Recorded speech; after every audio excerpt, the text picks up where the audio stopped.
নমস্কার বন্ধুরা, সবাই কেমন আছে? আশা করি ভালো আছে। তো আজ এটা ছিল জামাই ষষ্ঠীর ব্লগ। দিতে একটু দেরি হয়ে গেছে, কেউ কিছু মনে করবে না, ভিডিওটা লাস্ট অবধি অবশ্যই দেখবে। তো দেখো, বাড়িতে ঘুম থেকে সকাল সকাল ঘুম থেকে উঠে না এতটা মানে কীরকম যেন একটা লাগছিল। আর তারপর আজকে সকালে প্রচুর কাজকর্ম ছিল, সকাল থেকে সারাদিনটার কথা ভেবেই একটুখানি কীরকম লাগছিল। তো তারপরে এই যে মা চা করেছিল, বাবুর হরলিক্স করে দিয়েছে, একটু শুকনো মুড়ি খেয়ে নিয়েছিলাম, কারণ সারাদিন যথেষ্ট রিচ খাবার খেতে হবে, তো হালকা করে একটু মুড়ি খাচ্ছিলাম। আর আমি কিন্তু চা খাইনি, চাটা শুধু মায়েদের জন্যই করেছে, কারণ আমি করেছিলাম কফি আমার জন্য আর ভাইয়ের জন্য কফি। আর মা আর বাবা কিন্তু লিকার চাই খেয়েছে, ওরা অতটা দুধ চা পছন্দ করে না।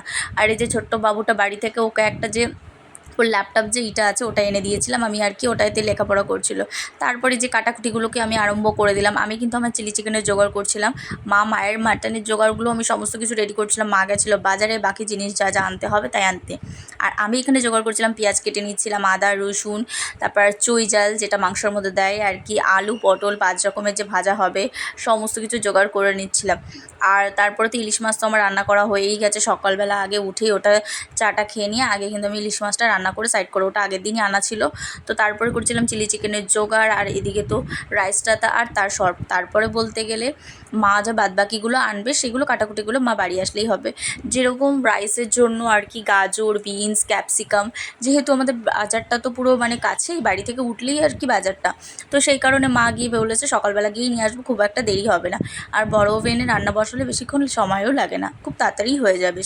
তো একটু ধীরে সুস্থেই করছিলাম, অতটা তাড়াহুড়ো ছিল না। আর আমি ফার্স্টে ভেবেছিলাম জামাই আসবে বিকেলে, না তারপরে দেখলাম দুপুরই এলো। তো তারপরে দেখো, আমি তো বাড়িতে গেলে এই জিনিসটা খাবোই, নানপুরি। আমাদের বাজারের মধ্যে একটা দোকান আছে আর কি, নানপুরি বিক্রি করে। আমি যতবারই বাড়ি যাব সকালের জলখাবারটা কিন্তু আমি নানপুরি আর ছোলা মটরের তরকারিটা খাই, আমার কিন্তু ভীষণ প্রিয়। আমি বাড়িতে যখনই থাকতাম মাঝে মধ্যেই প্রায় খেতাম, এখন গিয়ে যখনই বাড়ি যাই তখন। তো দেখো, এই যে মা বাজার থেকে মাটন নিয়ে চলে এসেছে, মাটন হবে, চিকেন হবে, ইলিশ মাছ হবে, মানে কি বলবো। আর এখানে মাটনটা কিন্তু মিনিমাম 3.5 কিলো মাটন আছে, আর এখানে চিকেন আছে মিনিমাম 2.5 কিলো চিকেন আছে। এদিকে দেখো পেঁয়াজ, সবজি, ফ্রাইড রাইসের জন্য সবজি, 5 রকম ভাজা, ক্যাপসিকাম, আমের চাটনির জন্য আম, সমস্ত কিছু কিন্তু কাটাকুটিগুলো পুরো কমপ্লিট। পেঁয়াজ টেয়াজ আলু টালু সমস্ত কিছু কমপ্লিট, এবার শুধু রান্না করা পারা।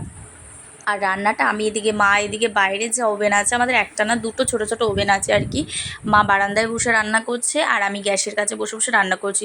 মা এদিকে খানিকটা জিনিস গুছিয়ে টুছিয়ে নিয়ে জোগাড় করে বসেছে। আর দুজনে মিলে যদি দুদিকে রান্না না করি না তাহলে দেরি হয়ে যাবে অনেকটা, ওই জন্য তাড়াতাড়ির মধ্যে হয়েছে। আমাদের মিনিমাম 1টার মধ্যে সমস্ত রান্নাবান্না কমপ্লিট, বাজারঘাট করে আনতে টানতে কিন্তু মিনিমাম অনেকটা সময় লেগে যাচ্ছে। আর এদিকে মায়ের কাছে মাসি বসে বসে গল্প করছিল, আর আমি এদিকে পকোড়াগুলো ভেজে নিচ্ছিলাম, কারণ চিলি চিকেন হবে, মাটন হবে, তারপর ফ্রাইড রাইস হবে, চাটনি হবে, পাঁপড় হবে, মিষ্টি তো সমস্ত কিছু আছে, 5 রকম ভাজা হবে, আর ইলিশ মাছটা হয়েই গেছে, ইলিশ মাছটা ছিল আর কি। আর এই যে দেখো, আমার মা মাটন রান্না করেছে। আমার মা কিন্তু রান্নার ব্যাপারটা ভীষণ ভালো করে, ভীষণ টেস্টি করে, ভীষণ ভালো লাগে আমার। এই যে মাটন রান্না করেছে পুরো লাল লাল, এটা আমার মায়ের রান্না, এটা আমার রান্না, দুটোর মধ্যে কত ডিফারেন্স না। মায়ের রান্না সবসময় ভালো হয়, ভীষণ ভালো হয়, আর আমার তো খেতে ভীষণ ভালো লাগে।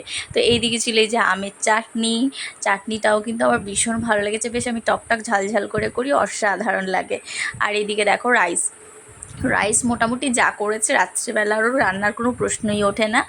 তো সত্যি কথা বলতে যা রান্নাবান্না হয়েছিল মানে পরের দিন অবধি আমাদের সবার হয়ে গেছিলো, অল্প তো লোক। আর এইদিকে জামাই থালা অলরেডি সাজানো হয়েছিল। এবার করেছিলাম পুরো স্টিলের উপর, মানে স্টিলের বাসনের উপর সমস্ত কিছু মানে জোগাড় করেছিলাম আর কি।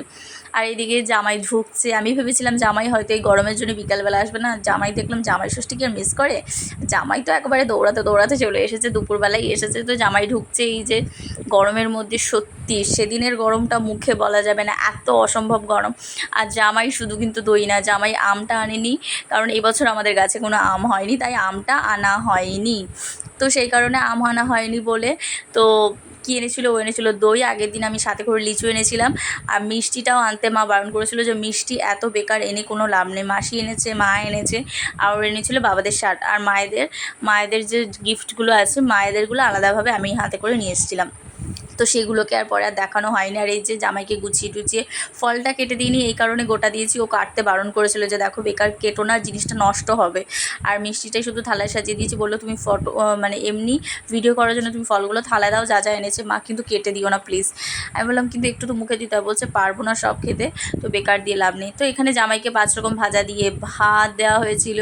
তো দেখো এইদিকে আর কী দিয়েছি জামাইকে আর কি, ফ্রাইড রাইস দেওয়া হয়েছিল, পটল ভাজা, আলু ভাজা, বেগুন ভাজা, কাঁকরোল ভাজা, ভেন্ডি ভাজা, এখানে স্যালাড দেওয়া হয়েছিল, চিংড়ি মাছ না সরি ইলিশ মাছের ভাপা ছিল, মাটন কষা ছিল, চিলি চিকেন ছিল, চাটনি ছিল, এখানে কালো জাম, সাদা মিষ্টি, টক দই, আর এখানে যত রকমের মা মিষ্টি এনেছিল এই যে সাজিয়ে দিয়েছিল আমার মা বরাবরই সব রকম।